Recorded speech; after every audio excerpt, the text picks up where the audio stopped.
Have I got a story for you guys? Of course. It isn't actually my story, but it's a pretty good one because it happened to my friend during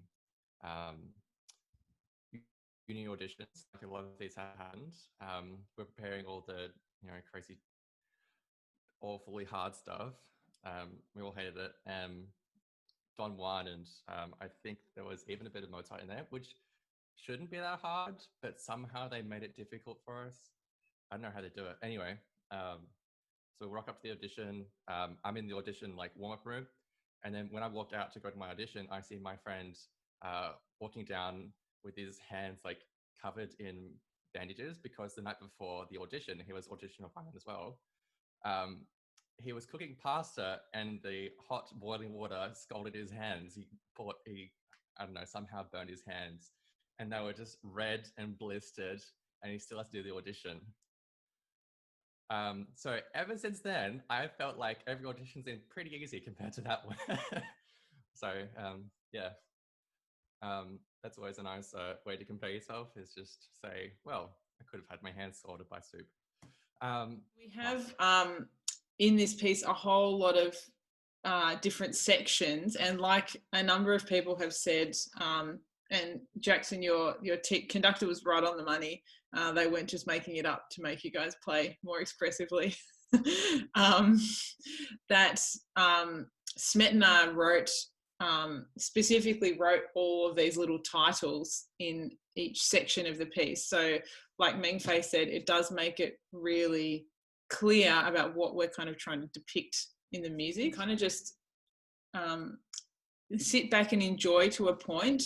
But what I think a good thing to notice, and you could kind of type some notes on your computer, or you could just write some notes, or put it in the chat as well, of what just what comes to you. This is, again, like we were talking about last week, it doesn't need to be a formal AMEB with all the correct terminology analysis. This is not a music theory class. This is about us being able to understand the music more deeply.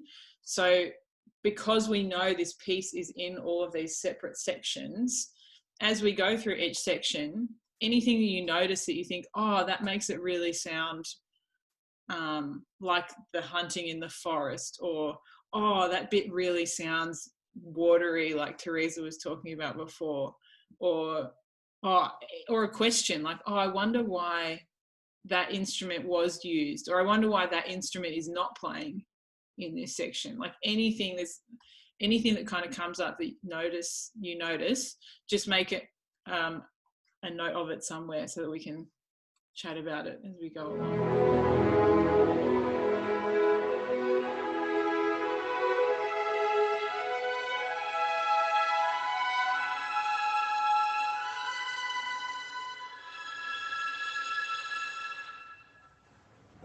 A story that my first and probably my really only time playing percussion in an orchestra in a concert was actually in the Moldau.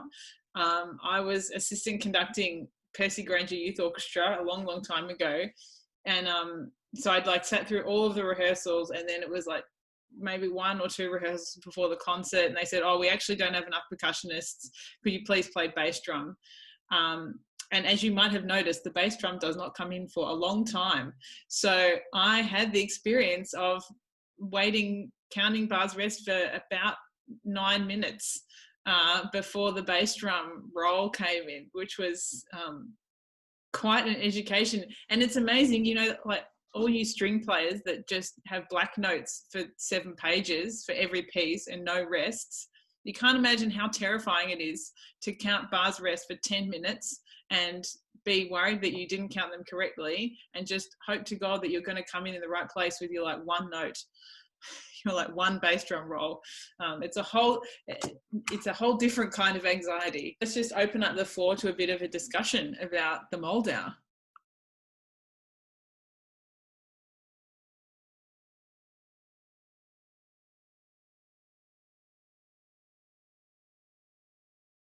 I don't know if everyone's seeing what Grace wrote in the chat. I had to wait a whole piece to play Crashed in the second last bar.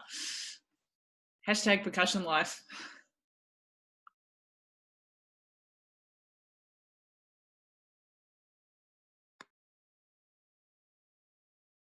I guess I'll say something. It's interesting seeing because basically the whole way through we get some sort of semi-quaver line, but seeing what Smetana does with the semi-quavers in terms of like melodic shape, I think really kind of tells you what the water is like, how it's flowing. And so that was the thing that kind of stood out to me. Whereas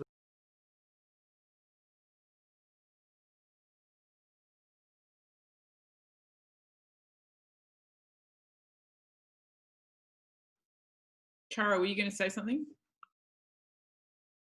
So I really liked I feel like there's a lot of imagery, like everyone was talking about with the stories and different, you can imagine like different colours, I suppose. And I really like the contrast between the sparser sections when it's just like the flute line with the strings underneath, and then the really heavy sections when the brass come in. And the woodwind and brass sections are way more interesting than the Sleeping Beauty waltz last week. And the strings, like, even though they've got lots of notes, a lot of the time it's accompaniment to like the flutes and oboes and clarinets playing the main tune. Although then they get the beautiful tune at the end. Yeah, it's interesting hearing what people said about it before listening to it as well. And actually, I quite like the start, like the flute plays the first source, like it's like the string flows, and you can hear the pizzicato of the violins. It sounds like when string flows and it hits a stone, and all the water drops. Is like, I don't know how to describe it. It's like like this kind of feeling is quite beautiful. And actually, I always like miss my part where I quite addict to this melody at the beginning.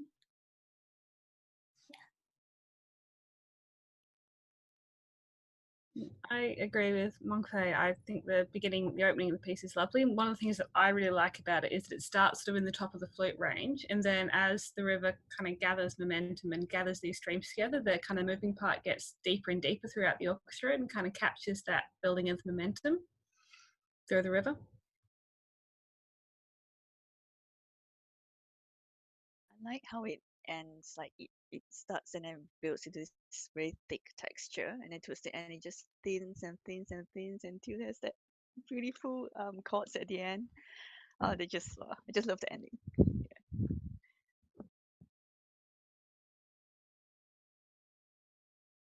That's one of the dangers of playing an instrument that has very little to play and that's not very interesting, is sometimes you get a bit caught up in, like Mengfei was saying, how beautiful it is, and I'm sitting there thinking, oh, this is so nice. Oh, bugger, I'm supposed to come in. That's when you hear the horn splat, it's often because the preparation wasn't done properly, because I was like, oh, this is so nice. I'm off with the music, forgot counting the bars, rest, and then I get the death. I get like sniped by the conductor because I got it wrong. I was just thinking, one of the things I remember from last time I played this is one of the things about Smetana's writing, and especially in this, I think a lot of like the motifs within themselves are fairly predictable about like what's going to happen in the music, but then you just get these random changes of scenery. So I just love how he manages to, like, it all makes sense, but then random stuff happens when you least expect it. It's great. Is it really random though? Well, I'm just thinking like at the very end, like it kind of just goes into like the rapids bit just kind of out of nowhere. It's all going along nicely and then just bam, out of nowhere. Also, it just sounds like it just dies. It sounds like it should finish really strongly, but then it just kind of dies. It just kind of just fell off the waterfall at that point. I'm sorry, whilst I'm talking, sorry. No, go, Misha. So whilst I was talking, like I'm noticing, okay, I was having connection issues with my laptop, but I know from the score that anything that depicts rain or water, you can often see it visually in the score where, for example, in one bar you could have the up and down, whereas this shape could be going through like 3 or 4 bars, and it shows the speeds of the rivers. And so yeah, I kind of like the visual elements, looking at the score and seeing what they're trying to visualize. English, but yeah. There's a lot to look at in this score, isn't there? Yeah. Also, what I quite like, so you see it in the flute part and the cello part, and I'm sure it's in other parts as well, is when you've got a lot of really intricate split parts that are kind of weaving in and out of each other the entire piece. And I think the violins do that a bit as well, and I think that's really nice as well. One thing that kind of like Connor was saying, how the end fades out, and also Misha was saying about the kind of changing velocity of the waves. One thing that an image I got that I haven't got before was in the wedding, how it kind of fades out and fades out and fades out. I was just imagining, if you were on a boat on the river and you were passing the wedding, and then, and the wedding is kind of, then it fades out into the background, and I hadn't thought that image before, and I was like, that's cool.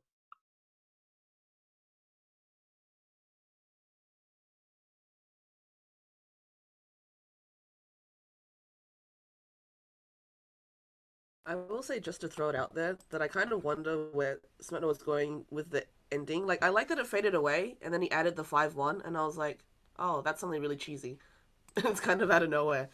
And I feel like it was kind of, it was almost like an afterthought that he was like, oh yeah, I should finish it because people expect it to finish in a certain way, and just bum. So, I don't know, that's probably, like, it's only lovely, and I'm just going, Yeah, you gotta kind of wonder if it's like in rock songs when they couldn't figure out the ending, they just faded it out and then kept playing the chorus. You're like, chuck a 5-1 on that, we were right, yeah. The Dvorak cello concerto at the end of the third movement's a bit like that as well. It just kind of, you expect it to finish and then it doesn't finish, and then it keeps going, and then you get to another point and it keeps going, and then it doesn't finish, and then it fades out a bit, and then you finally get a crash at the end. I think the coda lasts for about 6 minutes in a 13-minute movement or something like that. It's crazy. I think that's most of the Dvorak. It's also with Carnival of it just keeps going. Yeah.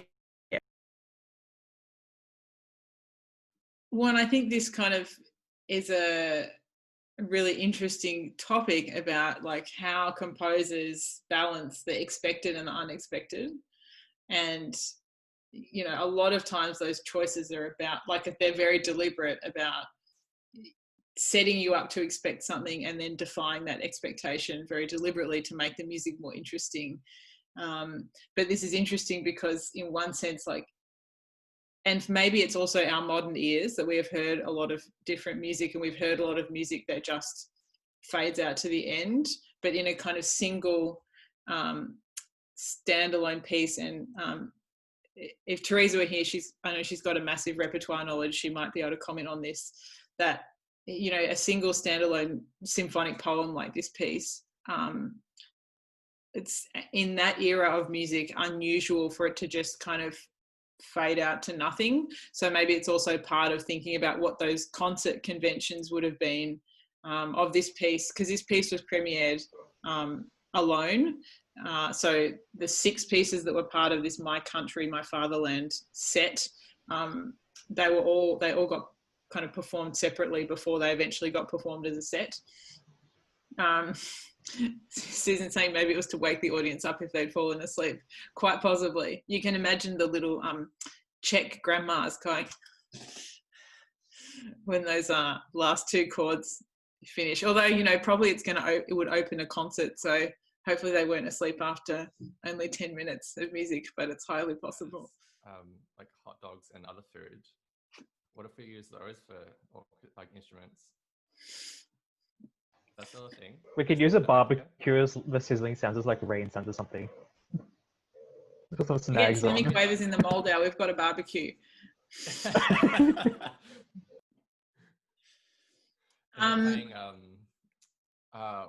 some kind of Australian piece, like Australian rock song in the background as it goes past. I don't know. We can like just do an working- IKEA takeover. We'll run the barbecue and we'll run a crazy like instrument making event. So, oh yeah, cool. I'm just reading what Sam wrote in the chat. What we've got now, about 35 minutes. So what we're going to do is similar to what we did last week of giving everyone like going deep like we did with the Excel spreadsheet last week, and seeing if we can as a team put together a whole bunch of information about the score, kind of utilizing the fact that we've got a whole bunch of people working on it all at the same time. So I'm just going to give you the link for the spreadsheet.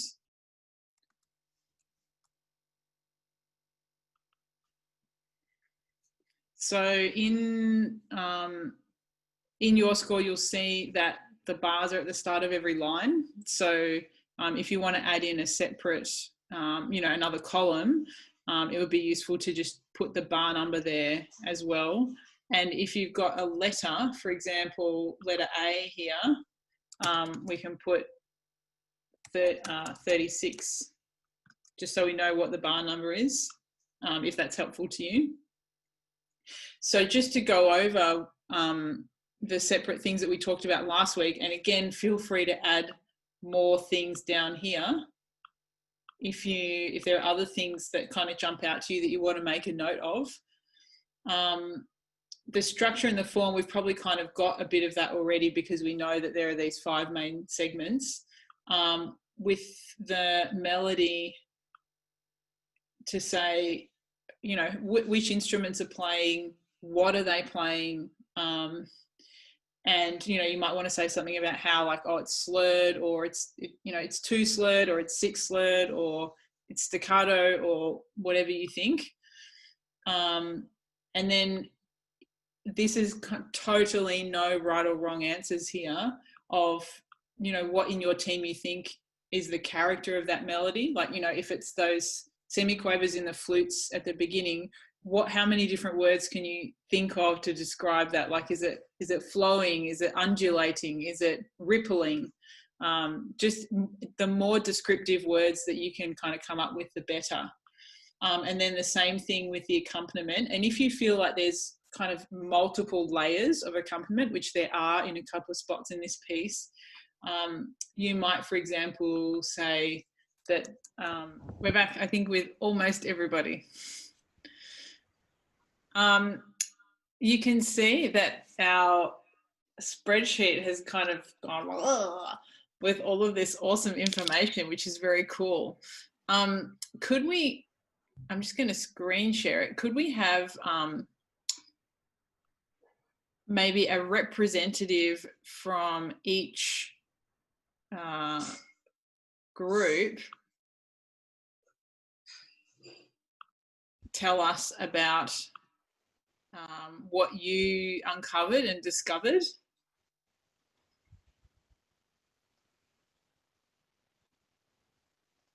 Maybe like a three sentence kind of synopsis, and we may as well start at the beginning.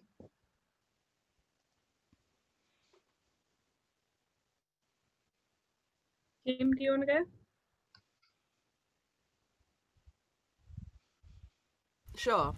So I think for us in the beginning, 3 sentence synopsis. Yeah, it's very much just setting up the piece. So it starts pretty sparse. Flutes kind of introduce like the semiquavers and the running theme. We've got, I think, at bar 16 where we get the 2 sources. So then we start getting more instruments joining the semiquavers. And you've kind of got the accompaniment, like just kind of pizzicato in the background. And yeah, I can't remember, did we put it down? But yeah, definitely like the texture is just gradually building throughout this whole section, towards the next kind of like hunting section as well, yeah.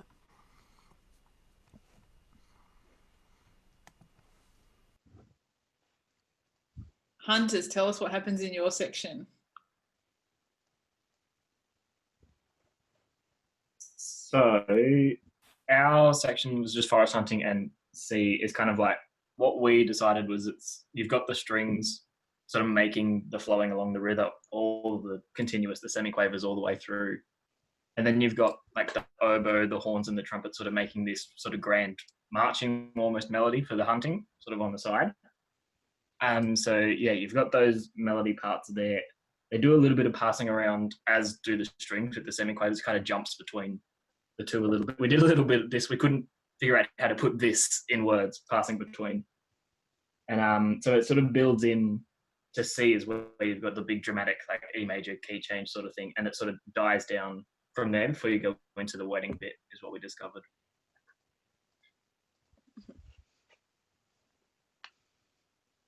Wedding guests, continue the story.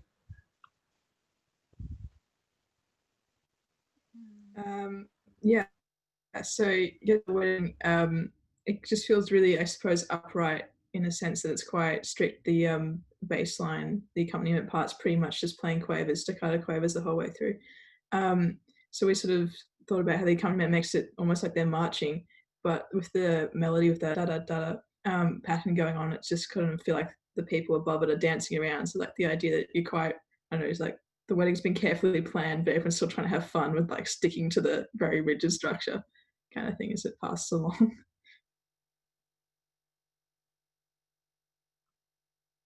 Awesome.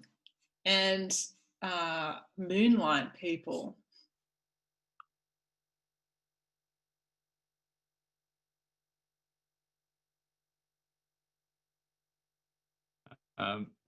Well, I guess it's continuing on from the wedding. Well, something I just thought you could probably think of it as like the honeymoon of the people of the wedding, who are getting married. But yeah, anyway, so we've got the where's on the Excel. So this, we kind of said there's not really a discernible melody in it. It's kind of all more textural. However, we feel like the flutes have the most prominent part, and if we were to attribute a melody, it would probably be the flutes. And then we've got the strings and, well, the clarinets giving this kind of flowy, kind of counter melody, and then the brass come in later on. We think it's alluding to the hunting theme from before, because they kind of have the semi-quaver, the quavers, and well, they're not actually dotted quavers, but quavers followed by semi-quavers. Yeah, and the strings pretty much have this kind of single chord, not single chord, but this kind of long note texture throughout the whole thing, and it's all very soft.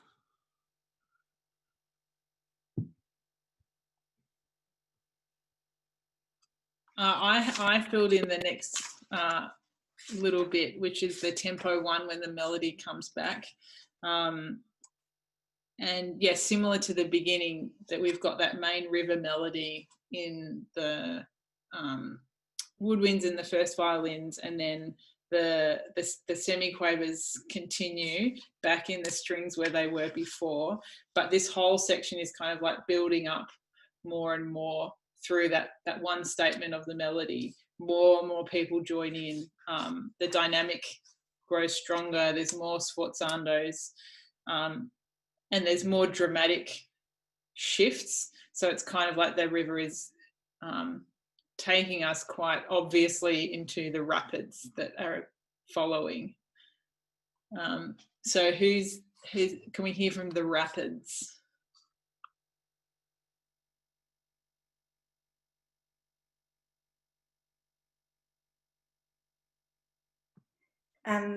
So it just keeps continuing building in tension. We felt like the woodwinds had the most melodic part, but it's not super melodic. It's quite textural, like one of the previous sections was. It's quite grand, really heavy accompaniment, mostly loud. You've got like the 3 different sort of accompaniment parts. The strings are playing semiquavers, the trumpets and horns are playing, I wrote triplets, but not triplets, quavers. And the lower brass and double bass have the harmony, which their rhythms similar to the woodwinds. And it really just keeps building and building and building in texture. It's quite driving and rhythmic. I think then the sort of climax of that is at 3:33, and the violin one joins the melody as well. Then with the woodwinds, we didn't quite get to the castle bit though.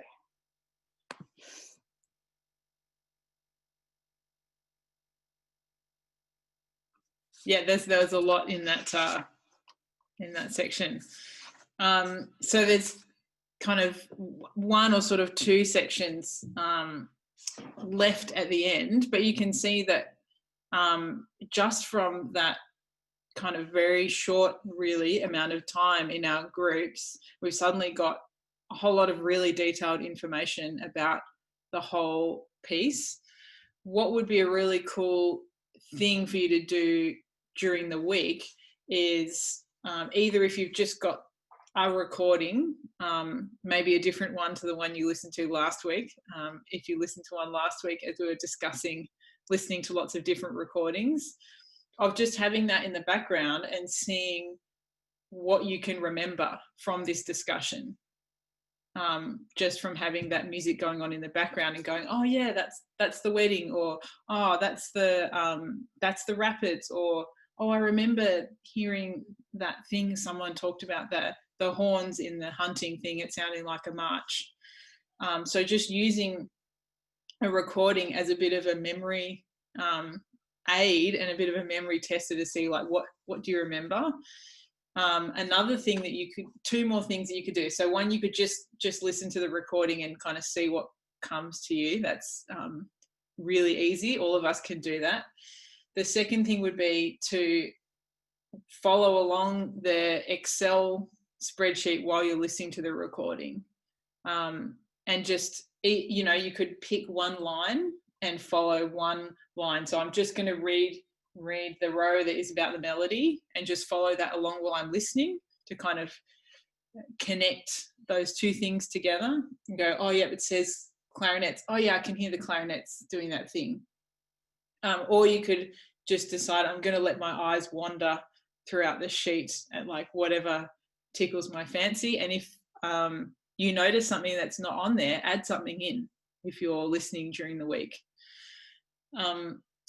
The third thing that you could do, and I'm just going to put a link in the chat here, which would not be hard for you to find anyway, but the other thing you could do is pick an instrument from a family different to yours and download their part and follow their part along with a recording.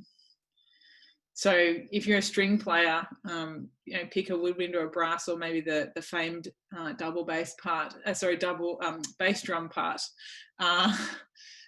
You could follow along, or you know, if you're woodwind or like maybe and brass, have a look at a string part because they're so different to our parts. And percussion, all of the other parts are quite different to yours. So you could pick like any part, or you know, anyone could go and say, I'm going to pick the harp part because like I don't know anything about harp, and I'm going to follow along and see what the harp does in the piece. So that would be another cool way of just, what we're trying to do here is get as many different perspectives as possible and as much different information as we can, so that when we come all together, our experience is going to be broader than our just little one piece of paper that we have in front of us every time we get together in orchestra. Does anyone have any final kind of questions or comments about today or about the Moldau? So thanks everyone for a really interesting and productive learning time about the Moldau. If you haven't looked at Mengfei's photo, check it out. It's gorgeous, of Prague, and you can see the Moldau River in the photo. Next week, oh, Liz, look at Liz.